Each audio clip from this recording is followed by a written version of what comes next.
Hello everyone, welcome to the study with Mayank. मैं हूं आपका मयंक। हम लोगों की यहां पर क्लास 10th एनसीईआरटी की सीरीज चल रही है। आज आपका यहां पर अध्याय दूसरा है।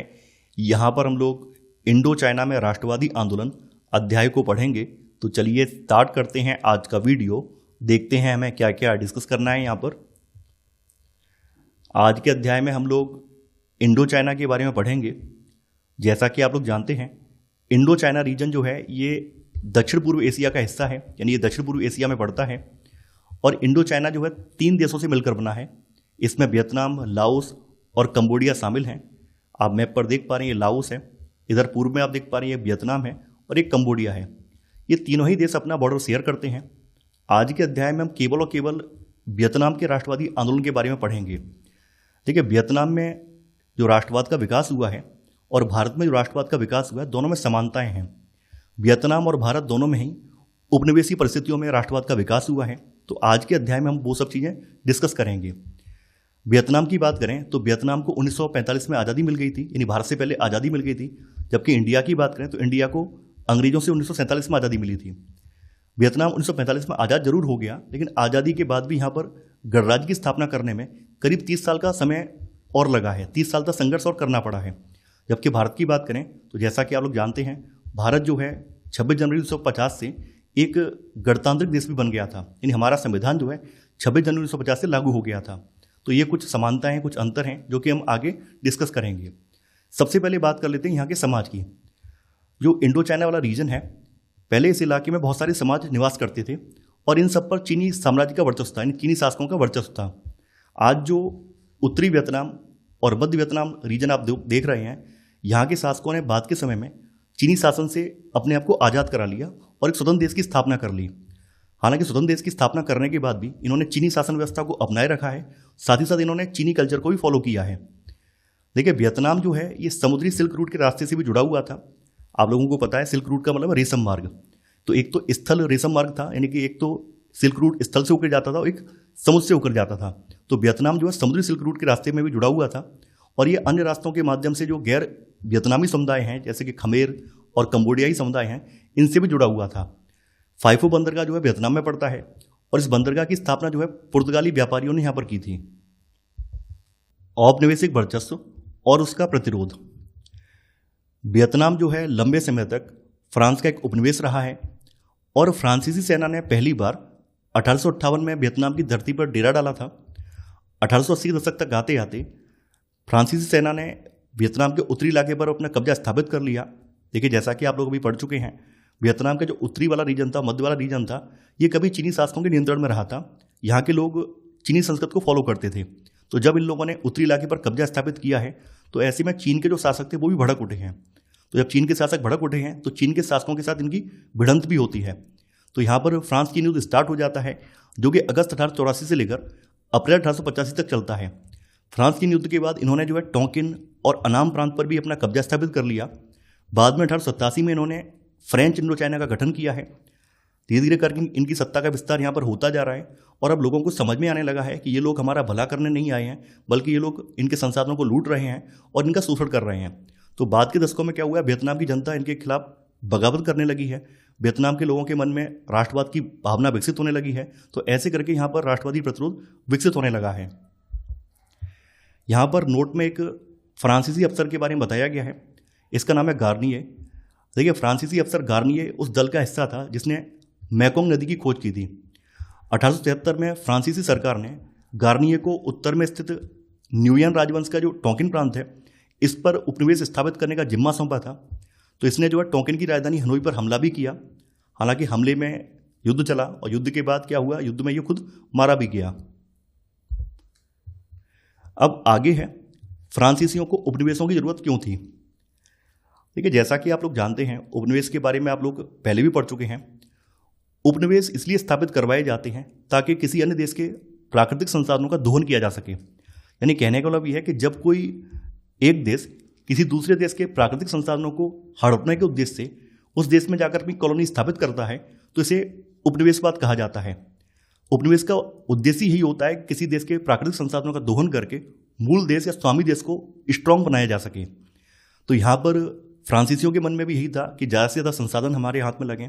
इसके अलावा एक भावना ये भी थी, जैसे उस समय एक ट्रेंड भी चल रहा था यूरोप में कि दुनिया के ऐसे इलाकों पर अपना कब्जा स्थापित करिए जहाँ के लोग पिछड़े हुए हैं, वहाँ के संसाधनों को लूटिए और उन पर अपना शासन स्थापित करिए। तो इसी भावना से ग्रसित ये लोग भी थे। तो फ्रांसीसियों ने जो है वियतनाम के मैकोंग डेल्टा इलाके में खेती बढ़ाने के लिए सबसे पहले वहाँ पर नहरें बनाई हैं और यहाँ पर जल निकासी का प्रबंध स्टार्ट किया है। उस समय यहाँ की देखिए, यहाँ पर क्या है, जैसा कि आप भौगोलिक स्थिति अगर इसकी देखेंगे तो आप ये पाएंगे वियतनाम जो है एक उष्णकटिबंधीय देश है। यहाँ पे पूरे साल अच्छी खासी वर्षा होती है, इस वजह से यहाँ पर सघन वन पाए जाते हैं। हालांकि उस समय यहाँ पर खेती का इलाका बहुत ज़्यादा नहीं था, लेकिन जब यहाँ पे फ्रांसीसी लोग आए हैं तो इन्होंने खेती का विस्तार किया है, जंगलों को काट के साफ करवाया है और खेती का विस्तार कराया है। लोगों को इन्होंने ज़बरदस्ती काम पर लगा दिया है।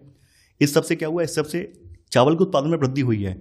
क्योंकि जैसा कि मैंने आपको बताया था कि वियतनाम जो है एक उष्णकटिबंधीय देश है, यहाँ पूरे साल अच्छी खासी वर्षा होती है, तो इस वजह से यहाँ के लोग परंपरागत तरीके से चावल की खेती करते थे। तो इन लोगों ने यहाँ पर क्या किया है, खेतों का विस्तार करवा के चावल की खेती ज़्यादा करवाई है। तो ऐसे करके चावल के उत्पादन में यहाँ पर वृद्धि हुई है।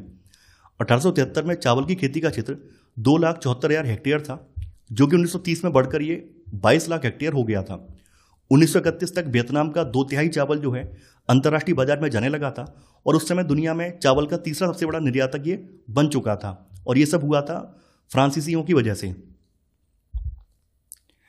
अब देखिए, जब यहाँ से चावल निर्यात अच्छे खासा होने लगा है, फ्रांसीसियों ने भी अपना अच्छा खासा वर्चस्व स्थापित कर लिया है, तो उन्हें अब जरूरत महसूस होने लगी है कैसे भी करके हमें यहाँ के और ज़्यादा क्षेत्रों पर नियंत्रण स्थापित करना है। तो ऐसे में हमें यहाँ पर संरचना का विकास भी करना, अवसंरचनात्मक ढांचा भी बनाना पड़ेगा, तभी हम अधिक से अधिक इलाकों पर अपना कब्जा स्थापित कर पाएंगे। तो इसी दौरान व्यापारिक वस्तुओं के आवागमन, फौजी टुकड़ों की जो आवाजाही है और पूरे क्षेत्र पर नियंत्रण कायम करने के लिए इन्होंने जो है संरचनागत परियोजनाओं का निर्माण स्टार्ट कर दिया है। देखिए, संरचनागत परियोजनाएं ऐसी परियोजनाएं होती हैं जिनसे किसी अर्थव्यवस्था का ढांचा तैयार होता है, जैसे कि बड़ी बड़ी सड़कें बनाना, हाईवे बनाना, रेल का नेटवर्क तैयार करना, बिजली घर बनाना, सैन्य छावनी वगैरह स्थापित करना। ये सब क्या है, संरचनागत परियोजनाएं हैं। तो उन्होंने इन सब कामों को स्टार्ट कर दिया है ताकि पूरे वियतनाम को अपने कब्जे में लिया जा सके। 1910 में इन्होंने जो है रेल नेटवर्क के माध्यम से वियतनाम के उत्तरी और दक्षिणी भाग को चीन से जोड़ दिया है। एक और लाइन द्वारा इन्होंने कंबोडिया की राजधानी नोम पेन के रास्ते होते हुए वियतनाम को जो श्याम देश, देखिए उस समय थाईलैंड का नाम श्याम था, उस समय थाईलैंड को श्याम देश के नाम से जाना जाता था, उससे भी इन्होंने जोड़ दिया। अब आगे आपके यहाँ पे एक सवाल पूछा गया है कि क्या उपनिवेशों का विकास करना जरूरी है। देखिए, जैसा कि आप लोग जानते ही हैं, उपनिवेश स्थापित इसलिए करवाए जाते हैं ताकि उस देश के संसाधनों को लूटा जा सके और स्वामी देश को समृद्ध बनाया जा सके। लेकिन फिर भी एक सवाल ये आता है, क्या उपनिवेश का विकास करना जरूरी है। यहाँ पर विभिन्न लोगों का विभिन्न मत है। कुछ लोग ऐसा मानते हैं केवल और केवल हमें क्या करना चाहिए, उस देश के संसाधनों को लूटना चाहिए। कुछ लोगों का मानना यह है कि नहीं, संसाधनों को लूटना नहीं चाहिए, साथ ही साथ हमें कुछ विकास भी करना चाहिए ताकि हम वहाँ पर एक अपना मार्केट तैयार कर सकें और अपने देश के उत्पादों को वहाँ पे बेच सकें। इस तरह के भिन्न भिन्न मत लोगों के हैं। तो यहाँ पर एक प्रभावशाली लेखक और नीति निर्माता हैं पॉल बर्नार्ड। तो इनका कुछ मानना है, इनका मानना यह है कि उपनिवेशों की अर्थव्यवस्था का विकास करना जरूरी है। फॉर एग्जाम्पल, अब जैसे यहाँ पे वियतनाम की बात करें तो वियतनाम का जो समाज था काफ़ी गरीब समाज था। अब ऐसे गरीब समाज में फ्रांस से बना हुआ कोई सामान तो बेचा नहीं जा सकता है। अगर यहाँ के समाज के लोग खरीदने लायक होंगे तो फ्रांस में बनी हुई वस्तुओं को यहाँ पर एक बाजार मिल जाएगा, यहाँ पर उस बाजार में वस्तुओं को बेच सकते हैं, जिससे क्या होगा, व्यापार में वृद्धि होगी। तो यहाँ पर जरूरी है कि यहाँ पर विकास किया जाए। बर्नार्ड ने जो है यहाँ के लोगों का अध्ययन किया, वियतनाम की अर्थव्यवस्था का अध्ययन किया कि भाई यहाँ पे कौन कौन सी ऐसी कमियाँ हैं जिसकी वजह से यहाँ विकास नहीं हो पा रहा है। तो बर्नार्ड ने वियतनाम की जो आर्थिक प्रगति है इसको बाधित करने वाली कई सारी बातें नोटिस की, जैसे कि देश की आबादी उस समय काफ़ी ज़्यादा थी, खेती का जो उत्पादन स्तर था ये कम था और उस समय किसान जो थे भारी कर्ज में डूबे हुए थे। वियतनाम की जो औपनिवेशिक अर्थव्यवस्था है ये मुख्य रूप से चावल की खेती और रबड़ के बागानों पर आश्रित थी। जैसा कि मैंने आपको बताया था कि वियतनाम जो है उष्णकटिबंधीय देश है, इस वजह से यहाँ पे चावल की खेती और रबड़ के बागान पारंपरिक रूप से यहाँ पर उनकी खेती की जाती है।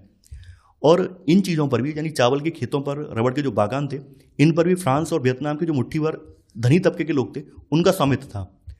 रबड़ के बागानों में वियतनामी मजदूरों से एक तरफा अनुबंध व्यवस्था के तहत काम करवाया जाता था। एक तरफा अनुबंध का मतलब क्या है?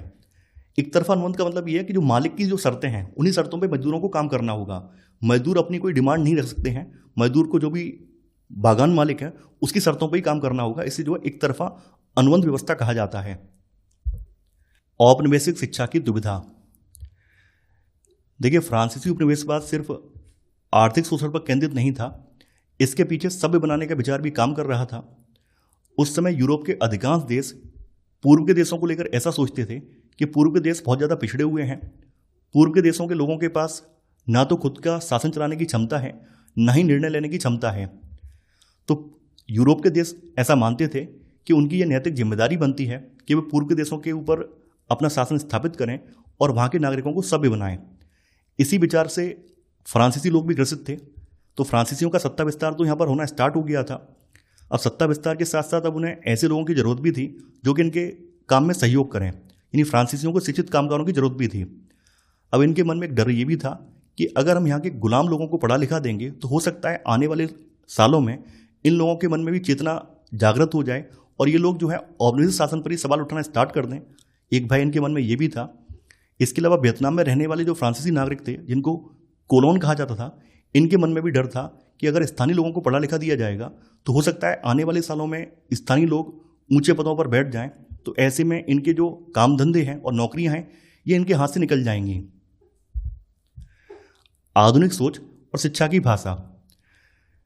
फ्रांसीसी एक बात तो समझ गए थे, अगर यहाँ पर अपना शासन लंबे समय तक चलाना है तो इन्हें वियतनाम के लोगों का सहयोग भी चाहिए, यानी इन्हें ऐसे लोग चाहिए जो रंग रूप से तो वियतनामी हों लेकिन विचारों से फ्रांसीसी सत्ता के समर्थक हों।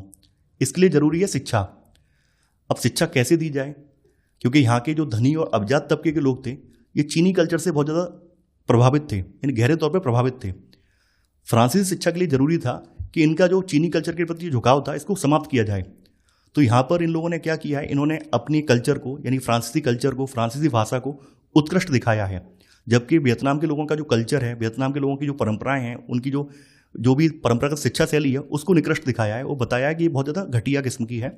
हमारी जो फ्रांसीसी भाषा है, फ्रांसीसी जो किताबें हैं, ये उत्कृष्ट कोटि की हैं, इनसे आधुनिकता आती है। इस तरह के विचारों को उन्होंने प्रसारित किया है। कुछ नीति निर्माता मानते थे कि फ्रांसीसी भाषा को ही शिक्षा का माध्यम बनाया जाना चाहिए। इन्हें लगता था कि वियतनाम के शिक्षा प्राप्त लोग फ्रांसीसी भावनाओं आदर्शों का सम्मान करने लगेंगे और फ्रांसीसियों के लिए लगन से काम करने लगेंगे। कुछ लोग इस बात के हिमायती थे कि छोटी कक्षाओं में वियतनामी में शिक्षा दी जाए और बड़ी कक्षाओं में फ्रांसीसी भाषा में शिक्षा दी जाए। अब सवाल ये आता है कि शिक्षा देने की तो बात कर ली गई है, ये भी कहा गया कि शिक्षा कैसे दी जाएगी। अब यहाँ पर दिक्कत यह है कि वियतनाम का जो समाज था बहुत ज़्यादा गरीब समाज था। यहाँ पर लोगों के पास इतने ज़्यादा रिसोर्सेज नहीं थे, लोगों के पास इतना ज़्यादा पैसे नहीं थे कि वो शिक्षा को अफोर्ड कर सकें। तो यहाँ पर वही चीज़ बोली गई है कि लेकिन स्कूलों में दाखिला लेने की जो ताकत थी वो वियतनाम के धनी वर्ग के पास ही थी और उनमें से भी बहुत थोड़े से विद्यार्थी सफलतापूर्वक स्कूल की पढ़ाई पूरी कर पाते थे। इसका रीज़न ये था कि बहुत सारे विद्यार्थियों को आखिरी साल में परीक्षा में जानबूझकर फेल कर दिया जाता था। इसके पीछे एक विचार ये भी काम कर रहा था। फ्रांसीसियों को लगता था कि अगर ज़्यादा विद्यार्थी पास हो जाएंगे, ज़्यादा विद्यार्थियों के पास योग्यता होगी तो वो हमारी नौकरियां छीन लेंगे। इससे बेहतर है कि जब वो परीक्षा के आखिरी साल में हो तो उन्हें फेल कर दिया जाए ताकि वे नौकरी के दावेदार ना बन सकें। तो यहाँ पे वही चीज़ बोली गई है। 1925 में यहाँ पर 1.7 करोड़ की आबादी में स्कूल की पढ़ाई पूरी करने वालों की संख्या 400 से भी कम थी, क्योंकि यहाँ पर शिक्षा भी विभेदपूर्ण ढंग की थी, यानी इन्होंने शिक्षा में भी भेदभाव किया। स्कूली किताबों में फ्रांसीसियों का गुणगान किया जाता था और वियतनामियों को आदिम और पिछड़ा दर्शाया जाता था। स्कूली बच्चों को ये पढ़ाया जाता था कि वियतनाम में केवल फ्रांसीसी ही शांति कायम कर सकते हैं। तो जैसा कि मैंने आपको बताया था कि फ्रांसीसी शिक्षा में केवल और केवल फ्रांसीसियों को उत्कृष्ट दिखाया गया और वियतनाम के कल्चर को, वहाँ के लोगों को निकृष्ट बताया गया। आधुनिक दिखने की चाह। देखिए, आधुनिक दिखने के लिए आधुनिक शिक्षा जरूरी नहीं थी। इसके साथ साथ जरूरी यह था कि यहाँ के लोग रंग रूप से भी, पहनावे से भी पाश्चात्य शैली का अनुकरण करें। तो पश्चिमी ढंग की शिक्षा देने के लिए 1907 में टोंकिन फ्री स्कूल खोला गया था। इस शिक्षा में विज्ञान, स्वच्छता और फ्रांसीसी भाषा की कक्षाएं भी शामिल थीं, जो कि शाम को लगती थीं और उनके लिए अलग से फीस ली जाती थी।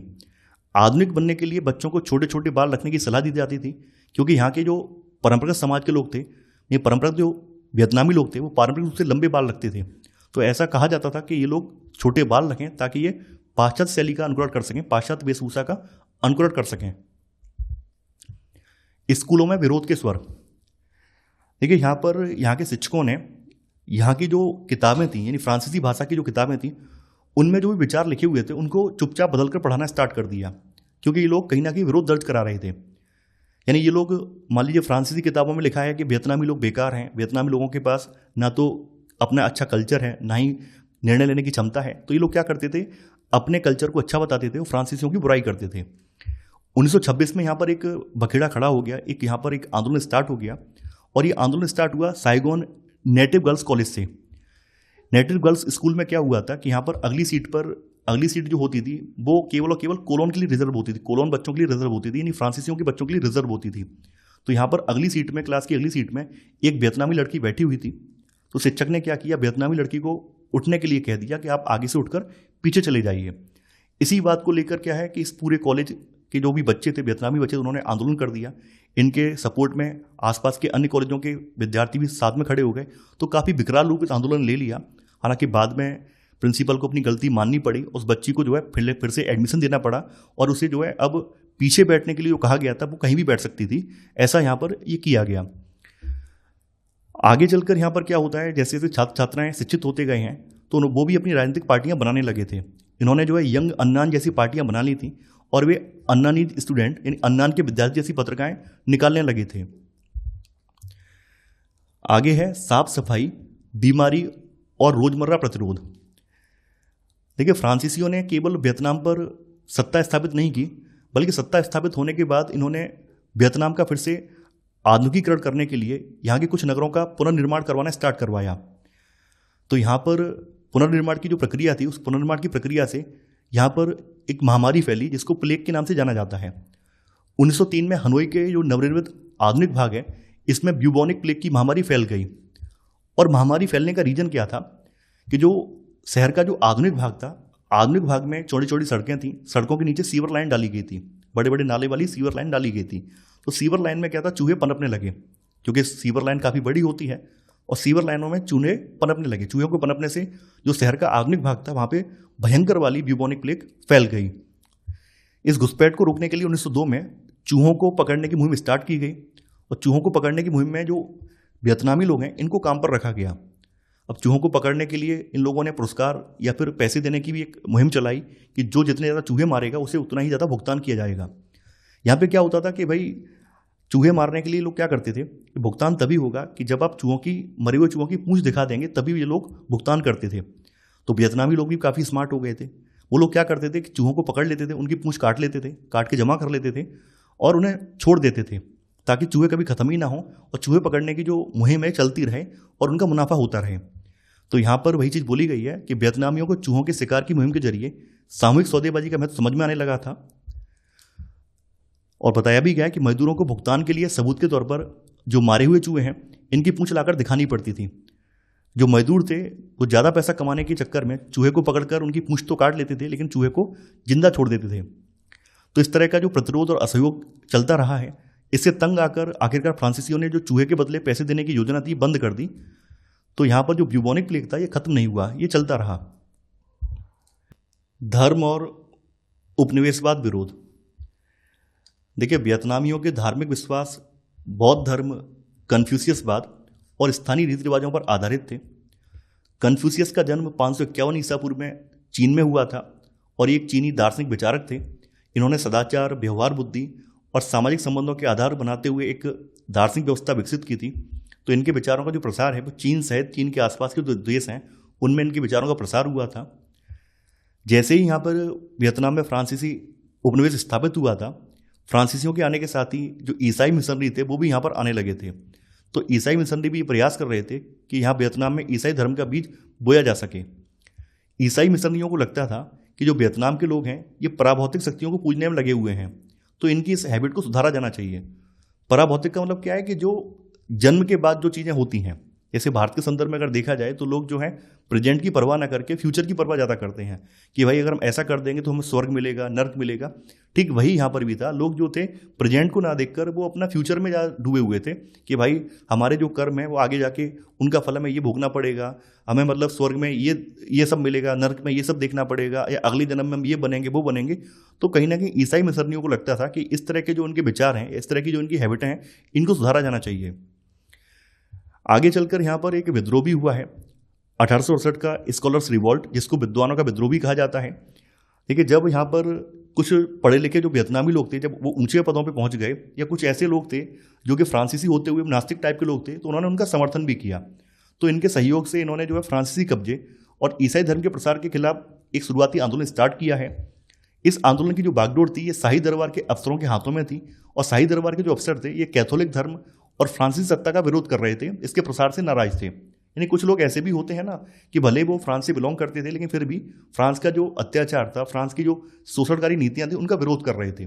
तो इन्हीं में से कुछ ऐसे अफसर भी थे, कुछ वियतनामी भी थे जो कि इस तरह का विरोध कर रहे थे। तो इन्होंने जो है 1867 में स्कॉलर्स रिवॉल्ट छेड़ा है। इन्होंने जो है न्यू अन और हातियन प्रांतों में बगावतों का नेतृत्व किया और वहां पर 1000 से ज़्यादा ईसाइयों का कत्ल कर डाला। आगे चलकर जब ये आंदोलन फैलने लगा है तो ऐसे में फ्रांसीसी सरकार भी डर गई है। तो फ्रांसीसियों ने क्या किया है, 1868 के इस आंदोलन को कुचल डाला है। लेकिन इस बगावत ने फ्रांसीसियों के खिलाफ जो अन्य देशभक्त हैं इनमें उत्साह का संचार जरूर कर दिया है, क्योंकि जब कोई बगावत होती है, उस बगावत का परिणाम ये होता है कि जो अन्य लोग, सोए हुए लोग होते हैं, उनको भी लगने लगता है कि अब हम अगर प्रयास करेंगे तो सत्ता को उखाड़ कर फेंक सकते हैं। तो वही यहाँ पर भी हुआ है। भले ही आंदोलन कुचल दिया गया है, लेकिन लोगों के मन में एक होप आया है कि अगर आगे हम एकजुट होकर प्रयास करेंगे तो आगे भविष्य में इनकी सत्ता उखाड़ फेंकी जा सकती है। देखिए, वियतनाम में भी ऐसा नहीं है कि सभी लोग शिक्षित थे या सभी लोग कन्फ्यूशियसवाद से प्रभावित थे। यहाँ पर भी आप लोग देखेंगे, यहाँ पर भी विभेद देखने को मिलेगा। यहाँ का जो अभिजात्य वर्ग है, अभिजात का मतलब धनाढ्य वर्ग के जो लोग हैं, तो अभिजात्य वर्ग जो है वो चीनी भाषा और कन्फ्यूशियसवाद की शिक्षा लेते थे। लेकिन जो किसान थे, किसानों के धार्मिक विश्वास, बहुत सारी जो समन्वयवादी परंपराएं हैं। समन्वयवादी का मतलब क्या होता है, जो स्थानीय उनकी परंपराएं हैं या उनके आसपास के स्थानीय देवी देवता हैं, उनसे जो भी उनकी जो पूजा पद्धतियां हैं, उनसे मिले जुले विचार हैं, उन पर आधारित थी। तो यहाँ पे वही चीज़ बोली गई है, किसानों के धार्मिक विश्वास बहुत सारी समन्वयवादी परंपराओं से जन्मे थे, जिनमें बौद्ध धर्म और स्थानीय जो मूल्य मान्यताएं हैं, इन दोनों का सम्मिश्रण था। यहाँ पर एक आंदोलन के जिक्र और किया गया है, इसका नाम है हुआ हाओ आंदोलन 1939। ये इसमें 39 में स्टार्ट हुआ था, जिसे मेकोंग डेल्टा इलाके में काफ़ी ज़्यादा लोकप्रियता भी मिली थी। इस आंदोलन का संस्थापक जो है वो इन फूसो था। वो जो है जादू टोना और गरीबों की मदद किया करते थे।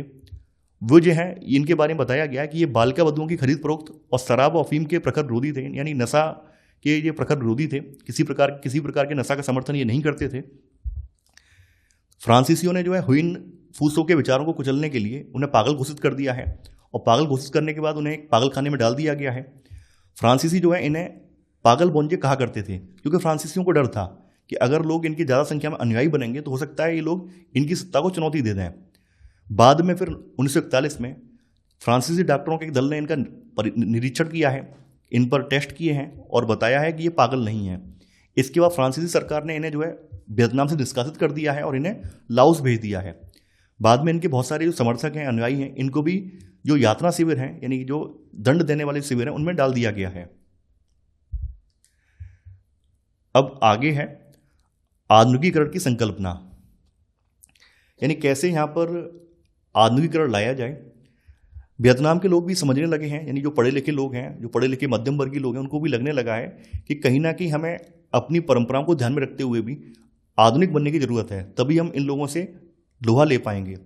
तो यहाँ पर वही चीज़ आप देखेंगे जो हमने भारत में देखी है। जैसे हमारे यहाँ भारत में जब अंग्रेजों के आने के बाद जब मध्यम वर्ग पढ़ लिख गया, तो उसने राष्ट्रवाद का प्रसार किया, राष्ट्रवाद से वो जुड़ गया। तो वही चीज़ यहाँ पर भी हमें देखने को मिलेगी। तो यहाँ पे बताया गया है कि 19वीं सदी के आखिर में फ्रांसीसियों के विरोध का नेतृत्व प्राय कन्फ्यूशियन विद्वान कार्यकर्ताओं के हाथों में होता था, जो कि मध्यम शिक्षित वर्गीय वर्ग था। कन्फ्यूशियन परंपरा में शिक्षित फान बोई चाउ एक महत्वपूर्ण राष्ट्रवादी थे। 1903 में इन्होंने जो है रेवोल्यूशनरी सोसाइटी, जिसको दुई तान हुई कहा जाता है, ये पार्टी का गठन किया है।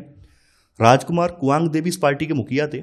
फान बोई चाउ ने 1905 में चीनी सुधारक लियांग किचाओ इनसे योकोहामा में भेंट करी थी, और लियांग की सलाह से प्रभावित होकर इन्होंने जो है the history of the loss of Vietnam ये पुस्तक लिखी थी, जो कि वियतनाम से चीन में काफ़ी ज़्यादा सेल हुई थी, काफ़ी ज़्यादा इसकी बिक्री हुई थी। देखिए, इनकी जो किताब है ये दो विचारों पर केंद्रित थी। एक तो है देश की संप्रभुता का नाश, और दोनों देशों के अभिजात वर्ग को एक संस्कृत में बांधने वाली जो वियतनाम चीन संबंधों का टूटना, इस पर एक केंद्रित थी। यानी कि फ्रांसीसियों के आने से क्या हुआ, फ्रांसीसियों के आने से जो चीन और वियतनाम के संबंध थे वो टूट गए थे। जैसा कि हमने आपको बताया था कि वियतनाम पर कभी चीनी शासकों का वर्चस्व रहा था और चीनी कल्चर को यहाँ के लोग फॉलो करते थे। जब यहाँ पे फ्रांसीसी आए हैं तो उसके बाद क्या हुआ है, जो चीनी कल्चर वाली परंपरा है या चीनी शासकों का जो वर्चस्व था वो यहाँ से खत्म हो गया था। तो कहीं ना कहीं इस किताब ने फिर से उजागर किया कि कैसे फ्रांस वालों ने हम पर कब्जा किया है और कब्जा करके हमारे जो संबंध हैं उनको कुचल डाला है। कुछ अन्य राष्ट्रवादी भी थे जो कि फान बोईचौब के विचारों से असहमत थे। इनमें एक नाम आता है फान चू त्रिन का। ये जो है राजशाही या राजतंत्र के कट्टर विरोधी थे। जैसा कि मैंने आपको बताया था, फान बोईचाउ ने जो पार्टी गठित की थी, जो पार्टी बनाई थी, रेवोल्यूशनरी सोसाइटी नामक पार्टी बनाई थी, इसके मुखिया कौन थे? राजकुमार कुआंगदे थे। यानी कहीं ना कहीं फान बोईचाउ जो थे वो ये चाहते थे कि इस प्रकार की सत्ता स्थापित हो जहां पर शासक के नियंत्रण में सारी चीजें रहें, यानी हमारा शासक वियतनाम का ही हो, कोई बाहरी व्यक्ति शासन ना करे। जबकि कुछ अन्य नेता हैं वो राजशाही या राजतंत्र के कट्टर विरोधी थे और ये लोग जो है एक लोकतांत्रिक गणराज्य की स्थापना करना चाह रहे थे। देखिए यहाँ पर वही चीज बोली गई है कि पश्चिम के लोकतांत्रिक आदर्शों से प्रभावित जो त्रिन है, त्रिन मतलब फानचू त्रिन है, ये पश्चिमी सभ्यता को पूरी तरह से खारिज करने के खिलाफ थे। इनका मानना यह था कि पश्चिम के कुछ अच्छे विचारों को एडॉप्ट करना चाहिए और हमें लोकतांत्रिक गणराज्य की स्थापना करनी चाहिए। आधुनिक बनने के अन्य तरीके, देखिए जो प्रारंभिक वियतनामी हैं, तो प्रारंभिक वियतनामी राष्ट्रवादियों के जापान और चाइना के साथ काफ़ी अच्छे घनिष्ठ संबंध थे और इन दोनों देशों में वियतनाम के लोगों का, क्रांतिकारियों का काफ़ी लंबा नेटवर्क भी था। यानी कि जो लोग वियतनाम से निष्कासित कर दिए जाते थे या जो लोग वियतनाम में फ्रांसीसी सेना के रडार पर होते थे वो चीन में या जापान में जाके शरण लेते थे। तो यहाँ पर 20वीं सदी के पहले दशक में एक पूरब की ओर चलो आंदोलन स्टार्ट हुआ था। तो पूरब की ओर चलो आंदोलन का मतलब ये था कि वियतनाम के जो स्टूडेंट थे वो चीन और जापान में जाकर शिक्षा ग्रहण कर रहे थे। 1907-1908 में लगभग 300 वियतनामी विद्यार्थी जो हैं ये आधुनिक शिक्षा प्राप्त करने के लिए जापान गए थे। इनमें से बहुत सारे स्टूडेंट का लक्ष्य ये था कि फ्रांसीसियों को वियतनाम से बाहर कर दिया जाए और जो कठपुतली सम्राट है इसको गद्दी से हटा दिया जाए और जो पुराना वाला न्यूयन राजवंश है इसको दोबारा गद्दी पर बिठाया जाए। हालांकि जापान ने स्टार्टिंग में इनका समर्थन किया है, लेकिन जापान को भी लगने लगा है कि इनकी जो क्रांतिकारी गतिविधियां हैं हो सकता है वो क्रांतिकारी गतिविधियां जापान के लिए संकट क्रिएट कर दें। जापान को ऐसा फील होने लगा है, तो जापान ने भी इन्हें अपने देश से निकालना स्टार्ट कर दिया है। तो यहाँ पे वही चीज़ बताई भी गई है कि वियतनामी विद्यार्थियों ने टोक्यो में भी रेस्टोरेशन सोसाइटी की स्थापना कर ली थी, लेकिन 1908 में जापानी गृह मंत्रालय ने ऐसी गतिविधियों का दमन करना स्टार्ट कर दिया। तो मजबूरी में फान बोईचाउ सहित बहुत सारे जो लोग थे जो कि जापान में रह रहे थे, अब इनको जापान से बाहर जाना पड़ा है और इन्हें मजबूरी में चीन में या फिर निकटवर्ती थाईलैंड में शरण लेनी पड़ी है। अब ये लोग जापान गए क्यों थे? जापान जाने का रीजन ये था कि 1907 में जापान ने रूस पर विजय प्राप्त की थी और जापान ने अपनी सैनिक ताकत का लोहा रूस को मनवा दिया था। तो इन्हें लगता था कि वाकई में जापान के पास आधुनिक शिक्षा पद्धति है, आधुनिक लड़ने की शैली है, तो कहीं ना कहीं जापान के मूल्यों को, जापान के आदर्शों को फॉलो करना चाहिए ताकि हम अपने देश को आज़ाद करा पाएं। इसी उद्देश्य के साथ ये जापान गए थे। इधर चाइना की बात करें तो जैसा कि आप लोग जानते हैं, हमने पढ़ा भी होगा, चीन के राष्ट्रपिता सुन यात सेन कहे जाते हैं। तो सुन यात सेन के नेतृत्व में चीन में एक लंबा आंदोलन चला था और यहाँ पर लंबे आंदोलन के बाद यहाँ पर राजवंश को 1911 में गद्दी छोड़ने पर विवश होना पड़ा और यहाँ पर फिर गणराज्य की स्थापना की गई थी। तो ये सभी जो घटनाएं थी, चाहे वो जापान की घटना हो या चीन की घटना हो, चीन में गणराज्य की स्थापना की घटना हो, इन सभी घटनाओं ने वियतनामी विद्यार्थियों को प्रभावित किया। तो इन सभी घटनाओं से प्रभावित होकर जो वियतनामी विद्यार्थी हैं, इन्होंने वियतनाम मुक्ति एसोसिएशन यानी वियतनाम कुवान फुक हुई, इसकी स्थापना कर डाली। और अब जो स्वतंत्रता सेनानी थे या स्वतंत्रता संग्रामी थे, एक लोकतांत्रिक गणराज्य की स्थापना का सपना देखने लगे। पहले तो वो सोच रहे थे कि जो पुराना न्यूयन राजवंश है उसको सत्ता में लौटा दिया जाए, लेकिन अब इन्हें लगने लगा था कि अब लोकतांत्रिक गणराज्य की स्थापना की जानी चाहिए। अब है कम्युनिस्ट आंदोलन और वियतनामी राष्ट्रवाद। देखिए, जैसा कि आप लोग जानते हैं, कम्युनिस्ट आंदोलन का संबंध कार्ल मार्क्स के विचारों से है और दुनिया में पहली कम्युनिस्ट सरकार जो है रूस में बनी है। जब रूस में कम्युनिस्ट सरकार की स्थापना हो गई है तो वहाँ से निकले विचारों ने पूरी दुनिया के लोगों का ध्यान आकर्षित किया है, खास करके क्रांतिकारियों का, खास करके जो नेता हैं वो इस विचारों से प्रभावित हुए हैं। तो यहाँ पर भी क्या होता है, यहाँ पर जब समय के साथ साथ जब कम्युनिस्ट विचार यहाँ तक पहुँचे हैं तो यहाँ के राष्ट्रवाद ने एक नई दिशा पकड़ ली है। अब वो कम्युनिस्ट की राह पे आगे बढ़ने लगा है। जैसा कि आप लोग जानते हैं, रूस में कम्युनिस्ट सरकार की स्थापना वहाँ के मजदूरों ने की थी, तो यहाँ के जो गरीब तबके के लोग थे वो भी ये सपना देखने लगे हैं कि यहाँ पर भी कम्युनिस्ट टाइप की सरकार स्थापित की जाए। आप लोगों को पता होगा 1930 के दशक में अमेरिका में महामंदी की स्टार्टिंग होती है और उस महामंदी का असर पूरी दुनिया में देखा गया है।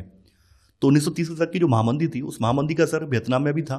वियतनाम में चारों तरफ बेरोजगारी थी, ग्रामीण विद्रोह काफ़ी ज़्यादा हो रहे थे, कुछ प्रांत ऐसे थे जहाँ पे स्थिति काफ़ी ज़्यादा क्रिटिकल हो गई थी, जैसे नगेअन और हातियन प्रांत, ये सबसे गरीब प्रांत थे। तो यहाँ पर रेडिकल आंदोलनों की एक लंबी परंपरा चली आ रही थी। इसी वजह से इन प्रांतों को वियतनाम की लपलपाती चिंगारी कहा जाता था। फरवरी 1930 में ही हो ची मिन ने राष्ट्रवादियों के अलग थलग समूहों और गुटों को एकजुट करके वियतनामी कम्युनिस्ट पार्टी, जिसको वियतनाम कांग सान देंग कहा जाता है, इसकी स्थापना की। इसे बाद में जो है इंडो चाइनीज कम्युनिस्ट पार्टी का नाम दिया गया। यानी आपको ध्यान रखना है कि 1930 में हो ची मिन ने वियतनामी कम्युनिस्ट पार्टी की नींव रखी है, जिसे बाद में इंडो चाइनीज कम्युनिस्ट पार्टी का नाम दिया गया है।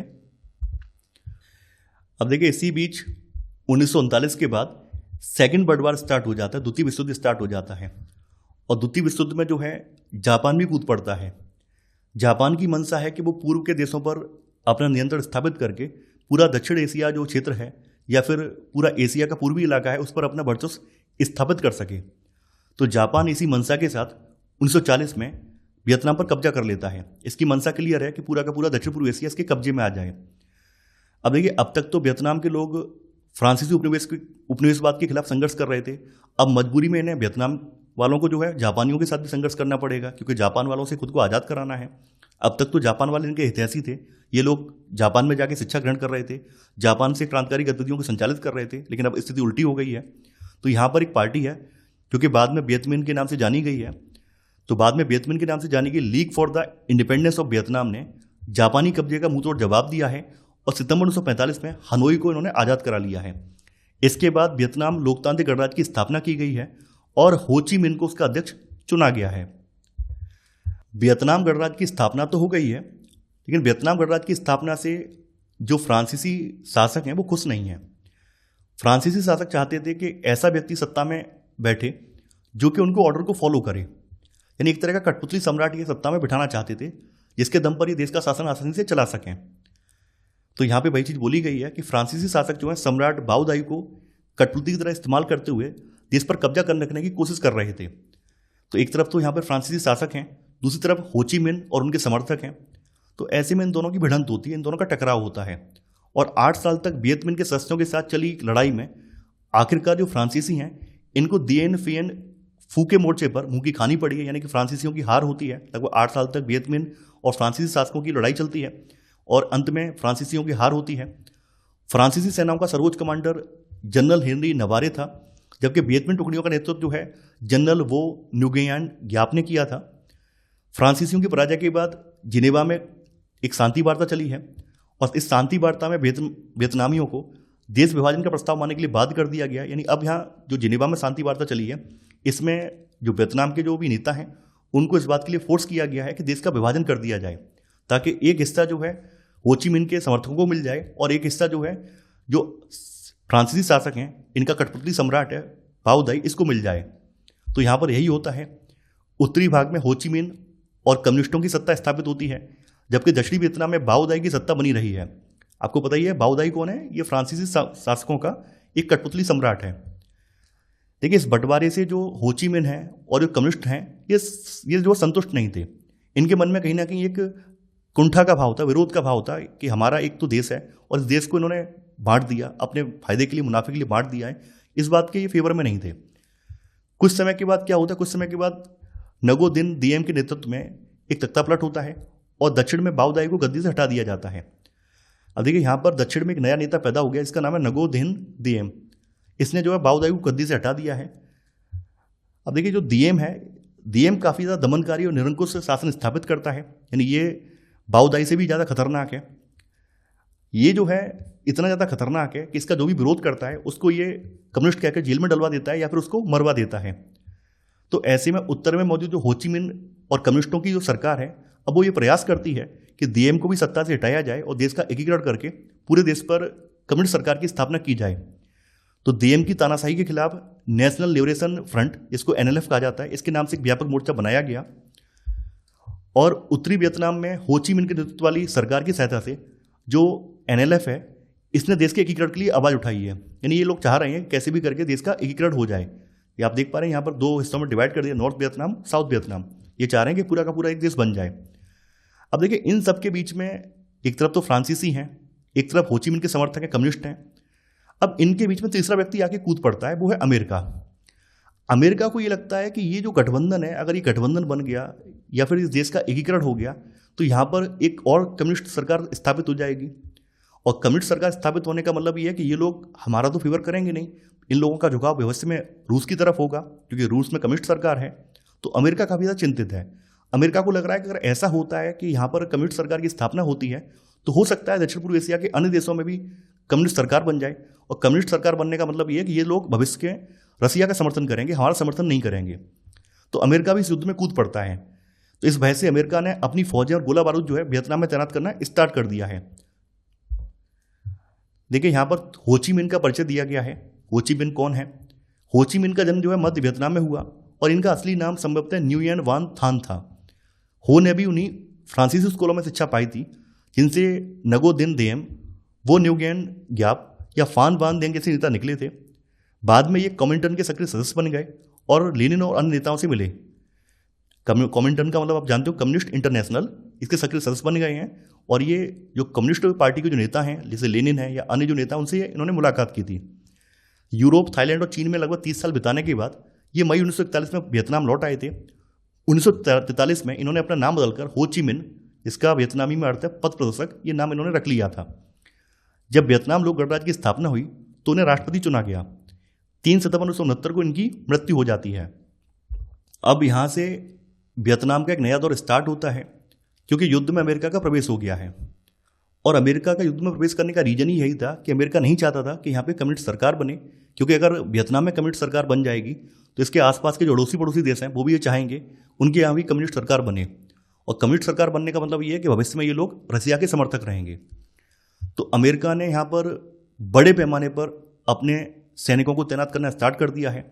और अब तक के इतिहास का अमेरिका का सबसे बड़ा सैन्य मिशन वियतनाम में ही रहा है। और एक कमाल की बात और बताएं, अमेरिका की सबसे बड़ी हार भी यहीं पर हुई है। अमेरिका भले आज की दुनिया में, आज की तारीख में दुनिया की सबसे बड़ी महाशक्ति हो, लेकिन वियतनाम जैसे एक छोटे से देश से उसे हार माननी पड़ी। 1965 से लेकर 72 के बीच अमेरिका के करीब 34 लाख सैनिकों ने वियतनाम में काम किया, जिसमें करीब 7,500 महिलाएं थीं। इतना सब होने के बावजूद भी, आधुनिक साधन, बेहतरीन चिकित्सा सुविधाएं होने के बावजूद भी अमेरिका के लगभग 47,244 सैनिक मारे गए और 3 लाख से एवं सैनिक इनके घायल हुए हैं। ये सब आंकड़ा प्रामाणिक आंकड़ा है, मजाक नहीं है। 3.5 मिलियन अमेरिकी सैनिकों ने जो है वियतनाम में काम किया था वियतनाम वार के दौरान। फिर भी वियतनाम का ये कुछ उखाड़ नहीं पाए, क्योंकि वियतनाम के लोग अपनी मिट्टी से इस कदर जुड़े हुए थे, उन्होंने अमेरिकियों का मुंहतोड़ जवाब दिया। अमेरिकी फौजों ने यहाँ पर बहुत ही घृणित कृत्य किए। इन्होंने जो है नापाम, एजेंट ऑरेंज और फॉस्फोरस बम जैसे घातक रासायनिक हथियारों का इस्तेमाल किया। और इन हमलों से यहाँ पर असंख्य संख्या में जो कॉमन पीपल थे, यानी साधारण नागरिक थे, वो मारे गए।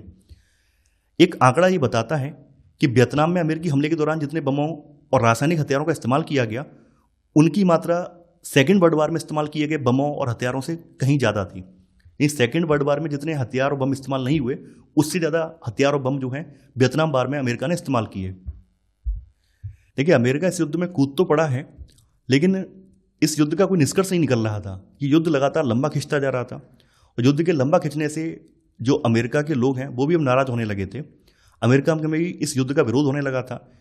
कई ऐसे लोग थे या कई ऐसे संगठन थे जो लगातार अमेरिका का इस युद्ध में शामिल होने का विरोध कर रहे थे। वहीं कुछ अमेरिका के नागरिक इसका समर्थन भी कर रहे थे। तो यहाँ पर वही चीज़ बोली गई है कि अमेरिका के बहुत सारे लोग वियतनाम युद्ध के लिए सरकार का विरोध कर रहे थे, हालांकि कुछ लोग इसके समर्थन में भी थे। हॉलीवुड में युद्ध के समर्थन में कई फिल्में बनी, जैसे 1968 में जॉन वेन की फिल्म ग्रीन बेरेट्स इसी प्रकार की फिल्म है। अमेरिका में इस युद्ध में कितना भ्रम पैदा हुआ था, इस बात को जॉन फोर्ड कपूला की फिल्म है एपोकेलिप्स नाउ, इसमें अच्छी तरह समझाया गया है। यानी अमेरिका ने इस युद्ध की निंदा से बचने के लिए अपने यहाँ के देश के जो नागरिक हैं उनके सामने तमाम तरह का भ्रम चलाया, तमाम तरह का प्रोपोगेंडा चलाया, लेकिन फिर भी सच्चाई सामने आ गई। देखिए, अमेरिका भले कितना दावा कर ले कि हम बहुत स्ट्रांग हैं, हम बहुत ताकतवर हैं, लेकिन एक वियतनाम जैसे छोटे से देश ने कम संसाधनों के दम पर भी अमेरिका को शिकस्त दी है, ये इतिहास कहता है। तो कभी भी आपको ध्यान रखना है, कोई भी विदेशी ताकत आपको हिला नहीं सकती अगर आप एकजुट हैं। तो यहाँ वियतनाम के लोगों ने यही साबित किया। अमेरिका ने ताबड़तोड़ हमले किए, पूरी कह सकते ताकत झोंक दी, उसके बाद भी वियतनाम वालों का कुछ नहीं कर पाए, क्योंकि वियतनाम के लोग एकजुट हो गए थे। तो यहाँ पर वही सब चीज़ें यहाँ पे बताई गई हैं और यहाँ रीजन भी दिया गया है कि यह युद्ध इसलिए स्टार्ट हुआ क्योंकि अमेरिकी नीति निर्माता इस बात को लेकर चिंतित थे, अगर हो ची मिन्ह सरकार की अपनी योजनाओं में कामयाब हो गई तो आसपास के जो दूसरे देश हैं यहाँ पर भी कम्युनिस्ट सरकार स्थापित हो जाएंगी, और कम्युनिस्ट सरकार स्थापित होने का मतलब ये है कि भविष्य में ये सब लोग रूस के समर्थक रहेंगे। अब यहाँ पर वियतनाम युद्ध में इस्तेमाल किए गए दो सबसे घातक केमिकल्स के बारे में बताया गया है। अक्सर इनके बारे में एग्जाम में पूछा जाता है कि ये क्या है। देखिए, एजेंट ऑरेंज एक ऐसा जहर है जिसके छिड़काव से पेड़ों की पत्तियां झड़ जाती हैं और पौधे मर जाते हैं। इस केमिकल का नाम एजेंट ऑरेंज कैसे पड़ा, इसके पीछे की कहानी है। देखिए, इस केमिकल को जिन ड्रमों में रखा जाता था उन ड्रमों पर नारंगी रंग की पट्टियां होती थीं, इसी वजह से इसका नाम एजेंट ऑरेंज पड़ गया। इसके प्रयोग करने का कारण क्या था, जैसा कि आपको जानते ही हैं, वियतनाम जो है भौगोलिक रूप से उष्णकटिबंधीय वर्षा वनों वाले क्षेत्र में पड़ता है। यहाँ पे सघन उष्णकटिबंधीय वर्षा वन पाए जाते हैं, हरियाली काफ़ी ज़्यादा है। तो वियतनाम के जो सैनिक थे या वियतनाम के जो लोग थे इन हरे भरे जंगलों में छिपा करते थे। तो अमेरिका के सैनिकों को इन्हें खत्म करने में काफ़ी ज़्यादा दिक्कत होती थी, क्योंकि यहाँ के लोग तो अपने परिवेश के आदी थे, अपने परिवेश से परिचित थे, लेकिन अमेरिका के लोग इस परिवेश से परिचित नहीं थे। तो इस वजह से इन्होंने जो है केमिकल इस्तेमाल किया ताकि ये जो जंगल है नष्ट हो जाएं, जिससे कि वियतनाम के सैनिक इनमें छुप ना सकें। इसमें इस्तेमाल होने वाला डायोक्सिन नामक पदार्थ कैंसर को जन्म देता है और ये बच्चों के मस्तिष्क को काफ़ी ज़्यादा नुकसान पहुंचाता है। इस केमिकल का असर आज तक यहाँ पर देखा जा सकता है। आज तक बच्चों में इस केमिकल का असर, यहाँ पर जो भी नए बच्चे पैदा हो रहे हैं उनमें आनुवांशिक रूप से विकार देखने को मिल रहे हैं। अगला है नापाम। अग्नि बमों के लिए गैसोलीन को फुलाने में इस्तेमाल होने वाला एक ऑर्गेनिक कंपाउंड है। यानी जो अग्नि बम है, अग्नि बम का मतलब जो ऊपर से डाले जाने वाले जो आग वाले बम हैं, जिनके ज़मीन पर गिरते ही आग लग जाती है, आग फैल जाती है, तो उसमें क्या होता है, गैसोलीन होता है। तो गैसोलीन के साथ इसको मिलाया जाता है। जब गैसोलीन फैल जाती है तो क्या होता है, आसपास के जो भी सरफेस होता है उससे चिपक जाती है और काफ़ी देर तक जलती है। तो यह मिश्रण जो है धीरे धीरे जलता है और मानव त्वचा जैसी किसी भी सतह के संपर्क में आने पर ये उससे चिपक जाता है और ये जलता रहता है। हो ची मिन्ह भूल भुलैया मार्ग। देखिए, जैसा कि आप यहां पर देख पा रहे हैं, आपके सामने मैप भी दिया गया है, हो ची मिन्ह का भूल भुलैया मार्ग है। सबसे पहले हम लोग जानेंगे कि वियतनाम जैसे एक छोटे से देश ने अमेरिका से कैसे लोहा लिया। भाई, अमेरिका के पास तो आधुनिक साधन थे, 3.5 मिलियन आर्मी वियतनाम में उतार दी थी, उसके बाद भी वियतनाम को हरा नहीं पाए। इसके पीछे कारण क्या रहा? इसके पीछे कारण ये रहा कि इनकी जो सप्लाई चेन थी काफ़ी ज़्यादा स्ट्रांग थी। यानी जो रसद भेजी जाती थी उसको भेजने का जो तरीका था वो काफ़ी ज़्यादा एडवांस था। इन्होंने जो है किसी सड़क मार्ग का इस्तेमाल नहीं किया, बल्कि जो एक तरह का भूल भुलैया मार्ग है, कच्चा रास्ता है, उसको इस्तेमाल किया। अगर ये लोग सड़क मार्ग या रेल मार्ग इस्तेमाल करते तो अमेरिका वाले इजीली उसको टारगेट करके उड़ा सकते थे, उसको कैप्चर कर सकते थे। इन्होंने ऐसे रास्तों का इस्तेमाल किया जो कि अमेरिकियों की पकड़ में नहीं आ पाते थे। तो यहाँ पर वही चीज़ बोली गई है, हो ची मिन्ह मार्ग के जरिए देश के उत्तर से दक्षिण की ओर सैनिक और रसद जो है भेजी जाती, रसद का मतलब राशन वगैरह भेजा जाता था। 1967 के बाद हर महीने लगभग 20,000 उत्तरी वियतनामी सैनिक इसी रास्ते से होकर दक्षिणी वियतनाम पहुंचने लगे थे। देखिए, यहाँ पर एक खास बात यह है कि यहाँ के युद्ध में यहाँ की महिलाओं ने भी बढ़ चढ़ के हिस्सा लिया है। जो माल ढुलाई का काम है वो ज़्यादातर काम कुली औरतें किया करती थीं।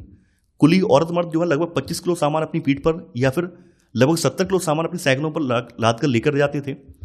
इस मार्ग का ज़्यादातर हिस्सा जो वियतनाम के बाहर लाओस और कंबोडिया में पड़ता था।